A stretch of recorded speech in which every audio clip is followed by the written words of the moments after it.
অগ্নিবীণা যুব সংঘ কর্তৃক আয়োজিত এই সরস্বতী পূজা অনুষ্ঠানে আমাদের সংগঠন অগ্নিবীণা যুব সংঘ এর পক্ষে স্বাগত বক্তব্য আমি উপস্থাপন করছি। অগ্নিবীণা যুব সংঘ একটি সমাজ কল্যাণমূলক সংগঠন। 2012 সালের 27 সেপ্টেম্বর এটি প্রতিষ্ঠিত হয়। আমাদের এই সংগঠন প্রতিষ্ঠার উদ্দেশ্য এবং লক্ষ্য কিছু ছিল। আমাদের মূল মন্ত্র ছিল শিক্ষা, ঐক্য, শান্তি, প্রগতি। এবং আমাদের সংগঠনের স্লোগান, যেটা আমরা তৈরি করতে বা আমাদের স্লোগান তৈরি করতে অনেক দিন সময় লেগেছিল, অনেক দূর থেকে তৈরি করেছি। এটা যাই হোক, আমাদের সংগঠনের মূলমন্ত্র শিক্ষা, ঐক্য, শান্তি, প্রগতি। এজন্যই আমাদের সমাজে কিংবা আমাদের দেশে সবচেয়ে বেশি প্রয়োজনীয় জিনিস হচ্ছে শিক্ষা। আমরা অনেক সময় মনে করি যে আমাদের অর্থনৈতিক সমস্যা আছে, আমাদের বিভিন্ন ধরনের সমস্যা আছে, কিন্তু বাস্তবে আমাদের শিক্ষাই একমাত্র সমস্যা, যার সমস্ত কারণ। আমাদের অর্থনৈতিক সমস্যা, সেটার জন্য শিক্ষা কারণ। আমাদের পারিবারিক সমস্যা, সামাজিক সমস্যা, ধর্ম নিয়ে বিভিন্ন ধরনের সমস্যা, সেই সবটার মূল হচ্ছে শিক্ষা। এই জন্য আমাদের সংগঠন ধর্ম নিরপেক্ষ এবং সমাজ কল্যাণমূলক কার্যক্রমের জন্য প্রতিষ্ঠিত। আমরা বিভিন্ন সময়ে সমাজ কল্যাণমূলক কার্যক্রম পরিচালনা করার চেষ্টা করি। আমাদের অল্প সামর্থ্য নিয়ে আমরা আমাদের সর্বোচ্চ চেষ্টা করি যাতে আমরা এলাকার উন্নয়ন করতে পারি, এলাকার উন্নয়নের মাধ্যমে দেশের উন্নয়ন করতে পারি। কারণ আমরা জানি যে এই আমাদের ক্ষুদ্র একটা কামারচাক গ্রাম বাংলাদেশেরই একটা ক্ষুদ্রতম অংশ। আমার দেশ উন্নত আমার গ্রামের মাধ্যমেই হবে। আমরা এই সরস্বতী পূজা আয়োজন করেছি, এই জন্য ধর্ম সম্পর্কে কিছু বলতেই হয়। বর্তমান সময়ে আমাদের দেশে, আমাদের গ্রামে বিভিন্ন জায়গায় ধর্ম নিয়ে বিরোধিতা দেখা যায়। এই সবটাই কারণ হচ্ছে শুধু শিক্ষা, আর কিচ্ছুই না।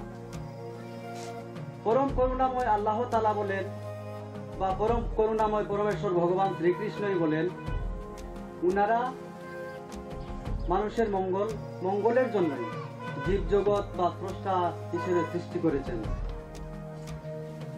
আমরা সমস্ত ধর্মাবলম্বী মানুষেরাই এটা জানি যে স্রষ্টা এক, কিন্তু আমাদের ওই জায়গাতে সমস্যা হয়, যেই জায়গাতে মনে হয় যে স্রষ্টা এক, ঠিক আছে, কিন্তু আমি যদি হিন্দু হয়ে থাকি সেক্ষেত্রে বলবো যে তিনি একজন, তিনি হচ্ছেন পরমেশ্বর ভগবান।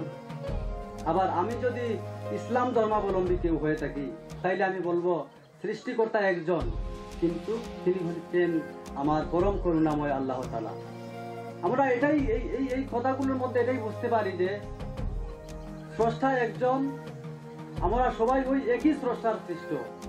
সুতরাং আমাদের সমাজে যেন ধর্ম নিয়ে বিরোধিতা না হয়, সমাজে যেন শিক্ষার কোনো অভাব না হয়, সেই জন্য আমরা আমাদের স্বল্প সামর্থ্য দিয়ে আমরা সাংগঠনিক কার্যক্রম শুরু করেছি। শিক্ষার জন্য আমরা ইতিমধ্যে একটা প্রাক প্রাথমিক বিদ্যালয় করেছি, কিছুদিন যাবৎ বন্ধ আছে শীতকালীন, এই জন্য। তো যাই হোক, সব শেষে আমি আমার সম্মানিত উপস্থিতি ওনাদেরকে বলতে চাই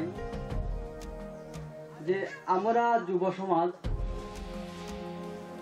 দেশ এটাও জানে যে একটা দেশের সবচেয়ে বড় শক্তি হচ্ছে জনশক্তি, এবং জনশক্তির মধ্যে সবচেয়ে বড় হচ্ছে যুব শক্তি।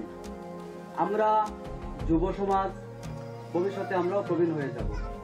আজকের দিনে যদি আমরা কিছু করতে না পারি, কালকে আমাদের দিয়ে আর কিছুই হবে না। আজকে আমি এখানে হয়তো বা খুব ভালো ভালো কথা বলতেছি, কালকে আমার মনোভাবও চেঞ্জ হয়ে যেতে পারে। সুতরাং আমি ভালো কিছু করতে হলে আজকেই আমাকে ভালো কিছু করতে হবে, অন্যথায় আমার জীবনে আমি তো কোনো ভালো কিছু করতে পারবো না। এই মাত্র প্রতিশ্রুতি আমাদের সংগঠনের। আমরা কিছু করার চেষ্টা করব, কতটুকু পারবো আমরা জানি না। আমাদের লক্ষ্য এবং পরিকল্পনার মধ্যে আরো একটা বিশেষ কিছু গুরুত্বপূর্ণ কথা আছে। এটা হাস্যকর মনে হতে পারে, কিন্তু আমাদের জন্য খুবই গুরুত্বপূর্ণ যে আমরা 2025 সালকে নির্ণয় করেছি। 2025 সালের মধ্যে আমাদের এই ক্ষুদ্রতম কামারচাক গ্রাম কিংবা আমাদের অত্র এলাকার মধ্যে শিক্ষার হার 100% হওয়া লাগবে। এটা আমরা কিভাবে করব আমরা নিজেও জানি না, কিন্তু আমরা চেষ্টা করব। আমরা চেষ্টা করবো। আরেকটা কথা বলে রাখি যে এই আমরা ছোট ছোট একটা অনুষ্ঠান করি, এই অনুষ্ঠানেও কিন্তু আমাদের ফান্ড ম্যানেজমেন্ট হয় না। আমরা আমাদের যেই সদস্যের কাছে আমরা মনে করি 5,000 টাকা পাবো, সেই সদস্যের কাছ থেকে 5,500 টাকা সবচেয়ে সর্বোচ্চ চাঁদা পাই। এখানে কথা হচ্ছে ওনার অর্থনৈতিক সমস্যা, সেটা বড় কথা নয়। শিক্ষা আমাদের দরকার। টাকা পয়সা যে কেউ ইনকাম করতে পারে। আমি যদি শিক্ষিত না হই, বড় ধরনের কোনো বিজনেস করে আমার ইনকাম হতে পারে, কিন্তু সেই টাকা আমি শুধু নিজে ব্যয় করব, সমাজের জন্য ব্যয় করব না, সেটা তো হতে পারে না। কারণ আমি একদিন মৃত্যুবরণ করব, আমার মৃত্যু হবে। আমার মৃত্যুর মাধ্যমে আমি চিন্তা করি অন্য কোনো না কোনো ব্যক্তির, কোনো না কোনো যুবকের যেন ভালো হয়। যাই হোক, অল্প সময়, তার কারণে অনেক কিছু বলতে পারতেছি না। আমি আমাদের সম্মানিত প্রধান অতিথি এবং বিশেষ অতিথিদেরকে দৃষ্টি আকর্ষণ করে বলছি, আমাদের সংগঠন কিছু করতে চায়, সামনের দিকে এগুতে চায়, আপনারা আমাদেরকে সহযোগিতা করুন। এবং আমরা একটা প্রাক-প্রাথমিক বিদ্যালয় স্থাপন করেছি। অদূর ভবিষ্যতে আমরা পরিকল্পনা করেছি যে একটি ছোট্ট পরিসরে হলেও একটি গণপাঠাগার স্থাপন করব, যাতে করে শুধু স্কুলে পড়া ছাত্রছাত্রী নয়, এমন মানুষ আছেন যারা স্কুলে পড়ালেখা বাদ দিয়ে দিচ্ছেন অথবা বয়োজ্যেষ্ঠ সদস্য, তাদেরও বই পড়ার হয়তো বা অনুপ্রেরণা জাগতে পারে। এই জন্য আমরা একটা ছোট্ট গণপাঠাগার তৈরি করব, সবার জন্য উন্মুক্ত থাকবে, সব ধরনের বই থাকবে। সংগঠনে আছি আমরা সব সময়, কিন্তু এই যে আমাদের যে ছোট প্রজন্মদের শিক্ষা দেওয়ার চেষ্টা করতেছি, আমাদের চেষ্টা সফল তখনই হবে যখন আপনারা আপনার সন্তানকে অগ্নিবীণা প্রাক-প্রাথমিক বিদ্যালয় হোক বা কামারচাক প্রাইমারি স্কুল হোক, স্কুলে পাঠাবেন। কিন্তু পৃথিবীতে সবচেয়ে বড় স্কুল হচ্ছে নিজের পরিবার। এর চাইতে বড় কোনো স্কুল হতে পারে না। আপনারা যদি আপনাদের সন্তানকে স্কুলে না পাঠান, আমরা চেষ্টা করেও পারবো না। আমরা আশা করি আপনারা আপনাদের সন্তানদেরকে স্কুলে পাঠাবেন এবং সমাজকে একটা শিক্ষিত সমাজ দান করবেন।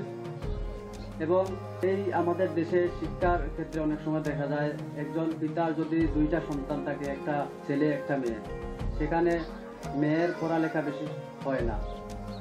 পিতা স্বাভাবিকভাবে মনে করেন আমার মেয়ে আমার মাথার বোঝা, অনেক সময় দেখা যায়। এই জন্য আপনাদের বিশেষভাবে অনুরোধ করছি, আপনাদের নিজেদের জন্য, আমাদের সমাজের জন্য, গোটা দেশের জন্য ছেলে এবং মেয়ে দুইজনকে স্কুলে পাঠাবেন। তাইলে আমরা এটা সম্পূর্ণরূপে রোধ করতে চাই যে কোনো শিশু শ্রম থাকবে না। একটা শিশু তার স্কুলে যাওয়ার সময়, ওই সময়ে সেই কাজ করবে।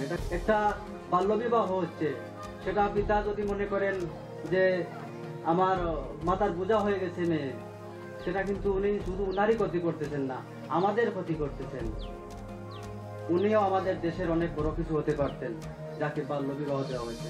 যাই হোক, উপস্থিতি সবাইকে ধন্যবাদ জানাচ্ছি এবং আমার আলোচনা আমি এখানে সমাপ্ত করছি। ধন্যবাদ সবাইকে, সবাই ভালো থাকবেন।